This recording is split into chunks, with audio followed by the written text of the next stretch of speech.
Hey, good morning to those of you out there on the West Coast. Good afternoon to those of you here on the East Coast.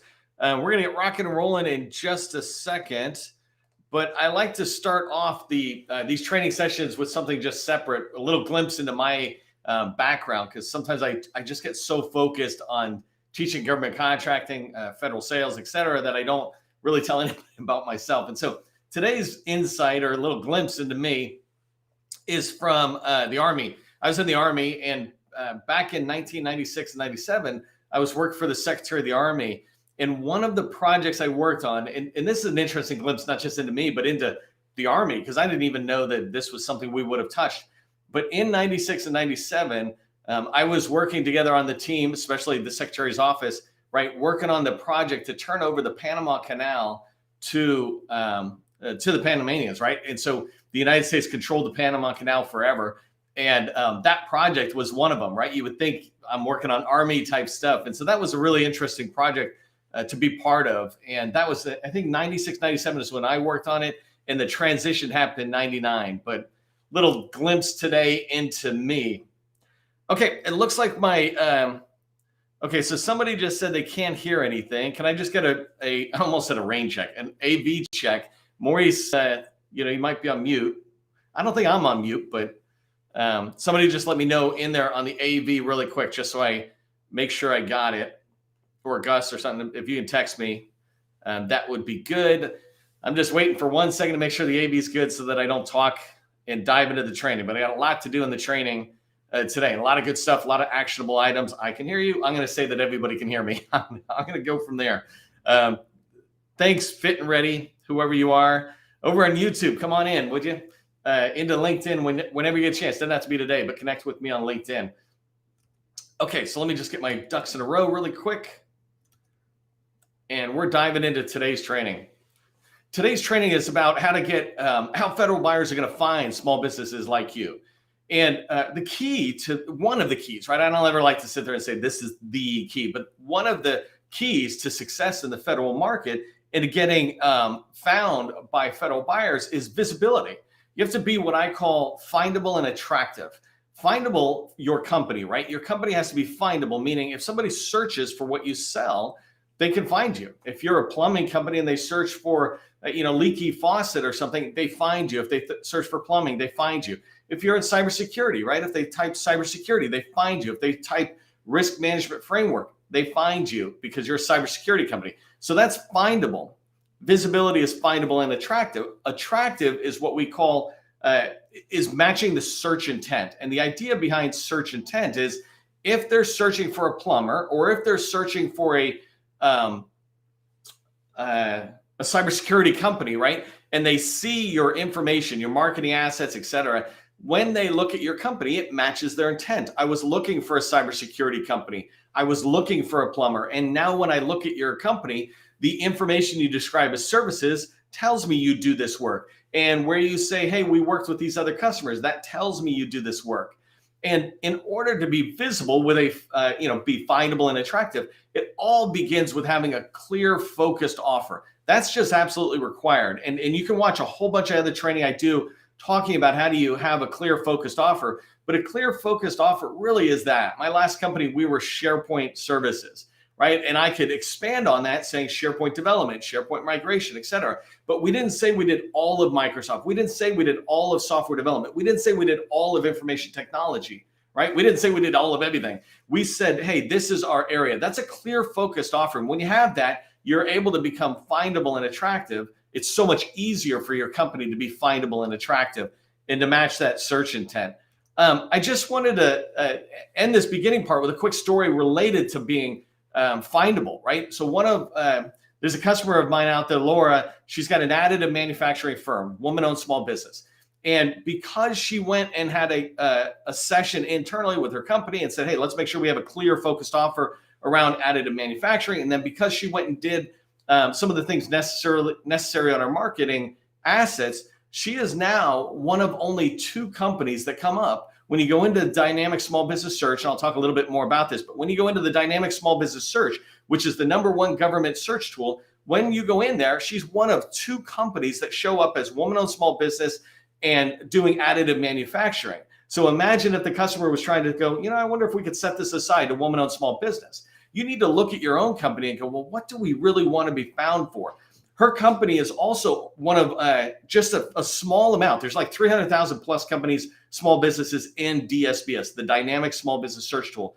And her company is one of a very few that are coming up in this range. And when you talk to her team, they will say, we come up on other reasons or other keywords we want to be found for. And that's what I want you to be thinking about as you move forward on being found and getting visible with the customer. Okay, so let's move on. I just want to share with you what we're going to be talking about today, or I guess what I'm talking about, what you're hearing. So here, I'm just going to try to cover down on 5 main things in the 25 minutes we got together. So the first thing is I really want us to face reality, right? I want you to face reality and understand what the buyers want. The second thing is, just going with that, clearly this what buyers don't want. And there's a couple of added things I want to put in there for us to pay attention to. Then I want you to understand, before I go in and say how federal buyers will find you in 2024, number 3, I really want you to understand the process. Like, how do they almost physically go through this process of shortlisting small businesses to find the ones they might want to reach out to and talk to? And then so step 4 is where we dive into a whole bunch of ways that the federal buyer finds you. And I tried to put them in the order that they go. And then we'll wrap up with tips on how you can be seen when the buyer is looking for small businesses, how you can be seen before your competitors are seen. So that's what we got today. We're going to cover down on a lot.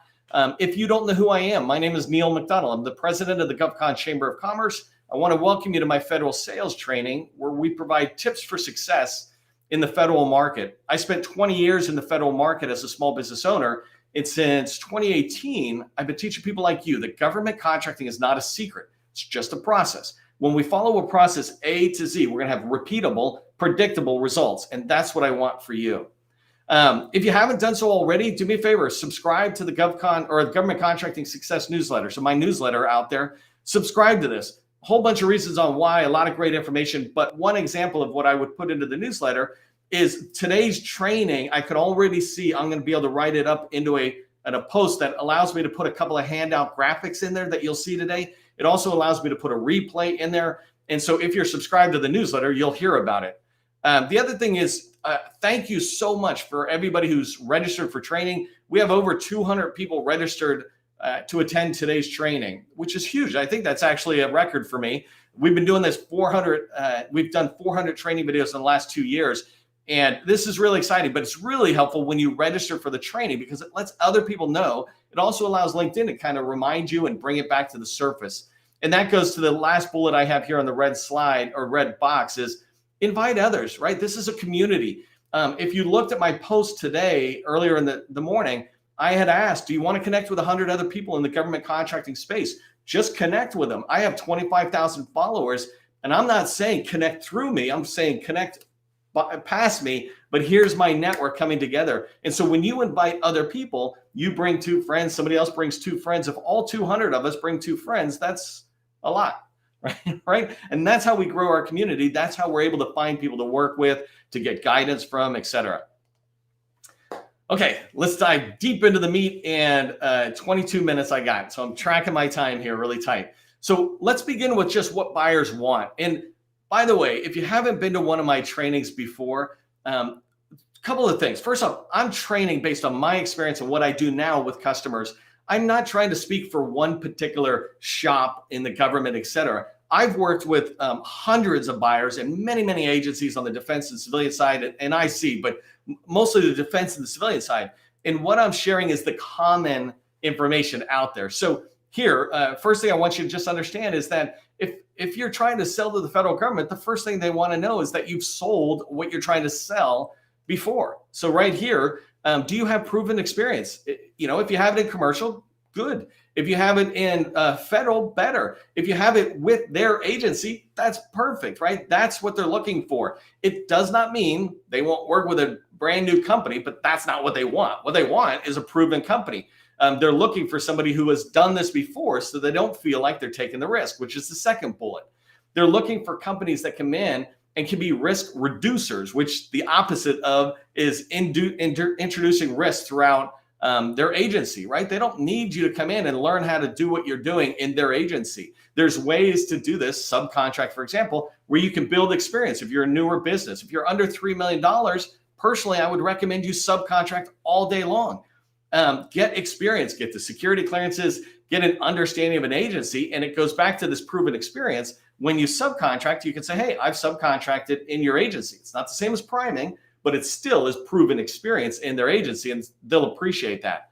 And then the third bullet here, mission accomplishers. So if you think about risk reduction is, I don't want somebody to introduce risk. In fact, I want you to come in here and help us lower the risk even more. Well, mission accomplishers, which again, I'm not totally sure that's an actual word, but the idea is a company like yours, a person like you who can come in and help them execute on their mission, accomplish their mission, right? I was in the Army.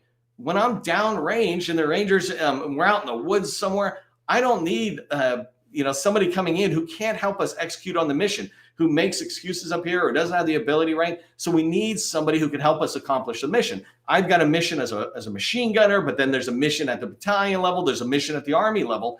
And when you come in, what the government is looking for, what agencies are looking for, is your ability to come in and help them accomplish their mission.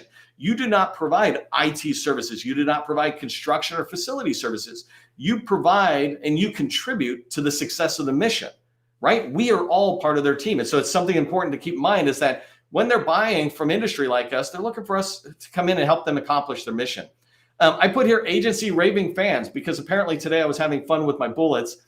But the idea of an agency raving fan means that you care enough about my agency that you've understood it. You've downloaded my strategic plan and you've read my goals, my long range goals and the objectives and the action items we've laid out to where we're trying to go. You've downloaded my annual report from the previous fiscal year so you can see what we've accomplished. You've gone to OIG in our agency and downloaded our key management challenges so you understand the challenges we're facing. When I see that, then I'll see in the discussions I have with you that you're a raving fan of my agency. And so I say that the federal buyer is looking for somebody who actually wants to work with them, actually takes the time to understand their agency, not somebody who just bids on agencies randomly, right? Who wants that? I want to feel like you care about my agency. Number 5, I guess I could have numbered them, financially stable. So what buyers want is a company that's financially stable. And fundamentally what this means is they want to make sure you can handle a 30, a 90, a 90-day or 180-day lull in getting paid. What if the government doesn't pay you on time? They want to know that you have the financial stability to go through this so that you don't have to lay off your employees because you can't pay them or you don't pay them and they quit, because that impacts the mission. That's a risk. But if you have financial stability, then there's pretty much no risk for them losing the people who are on the job while they work with you to get the payments done. Of course, they should pay you on time, right? Personally, I think they should pay you in 15 days. It's not that hard, right? But they want to know you can go forward. I do a whole separate training on this. I'm going to do a lot more in 2024, but getting financially stable is not that hard when you're a prime contractor with a contract. People aren't trusting you at that point. They're trusting the government contract. So it's fairly easy to get the money. And then the last one is they're looking for contract holders. Again, this is a little out of order, but what buyers want is somebody who already has a contract, is already on the contract vehicle that they're using. So an example is the Navy. If you look into the Navy, they've got Navy Seaport Next Generation. And what the Navy would prefer first is somebody who's on that contract vehicle. They don't have to go through this brand new negotiation. They just go through the contract holders that are on there. So keep that in mind. This red box, I really put down this idea that, of course, they'll work with anybody, right? Sometimes they do, and sometimes companies slide in. But what they really want, they have a type, right? Just like anybody else, we have a type. Their type is a proven company that will help them accomplish the mission with minimal risk, and that's where we want to be. And you want to keep that in mind as you move forward. Okay, do me a favor, actually, before we go too much farther, let me know which agency are you trying to get into. This is something I'm really trying to understand is if you're trying to get in an agency, how can I find more material to help you? How can I find more people to bring to you? For example, somebody in the Army as a buyer, bring them in for podcast interviews or even on this training, I just bring them in. But I want to do this based on the agencies that you're interested in, not just random ones I pick.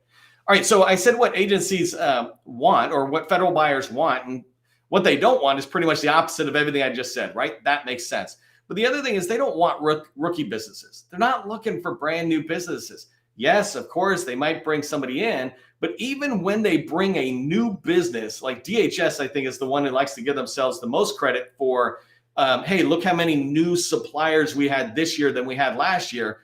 That's cool and all, but what they're really looking for is new suppliers who have 3 years of subcontracting, right? I'm not speaking on behalf of DHS, but my point is they're not just trying to say, hey, look, somebody just registered in SAM. We gave them a $5 million contract. That's not what they want, right?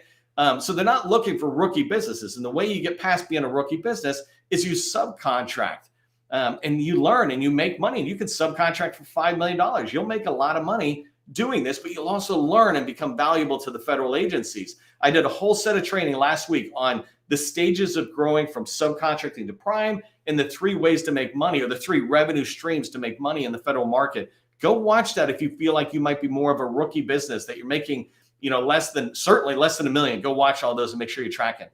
And the last bullet that I put here is a really important one for me, is that no buyers, not even in your home, right? No buyers, and certainly no federal buyers, want to work with a small business who sells everything. If you sell everything, then what are you good at is the thought, right? But if you sit there and say, I sell SharePoint, or like Laura early in the training, I said she sells additive manufacturing. Graham Technology, I think, is on here, and they do what I call deaf communication access or American Sign Language, right? Those are specialties and niche down. And you can watch a ton of training where I teach you how do you niche down, but don't be a general construction company, right? Come down to I paint, and don't just be a painter, but I paint inside. And don't just say you paint inside, but you do trimming. That's what we're really good at, right? I think I might be coming down a little too nichey there, but that's the idea. When you niche down, you become very good at it, one of the best. And this will tie into what I recommend you consider going forward.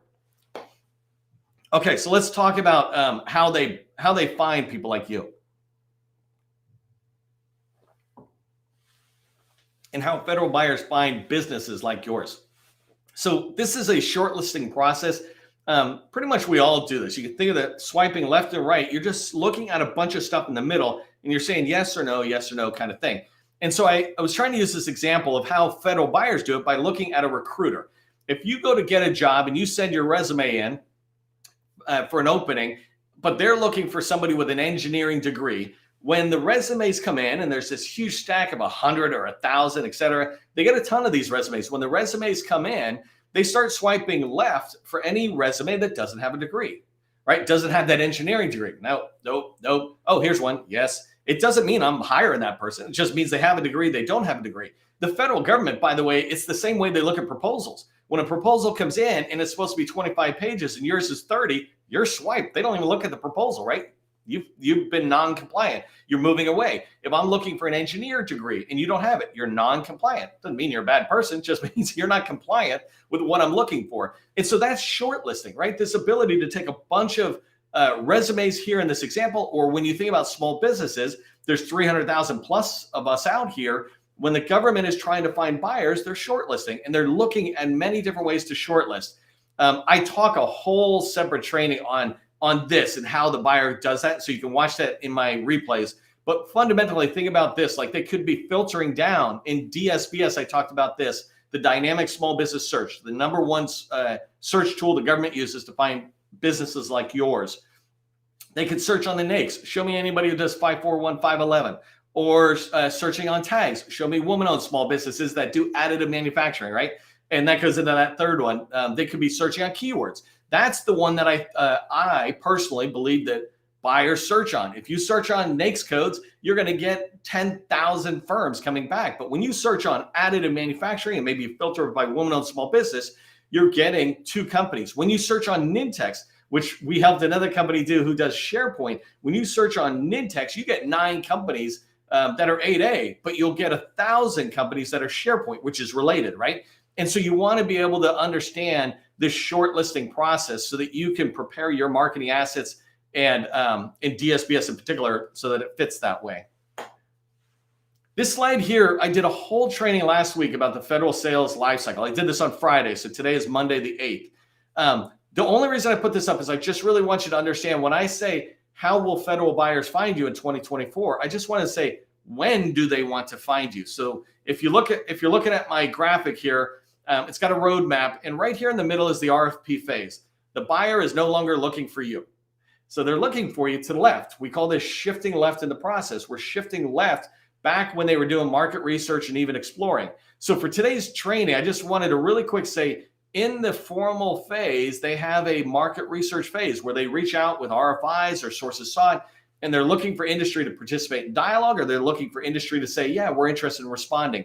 And so just understand, when are they looking? And now I'll begin to show you just different ways they look. And I put down step by step, because basically they do it this way.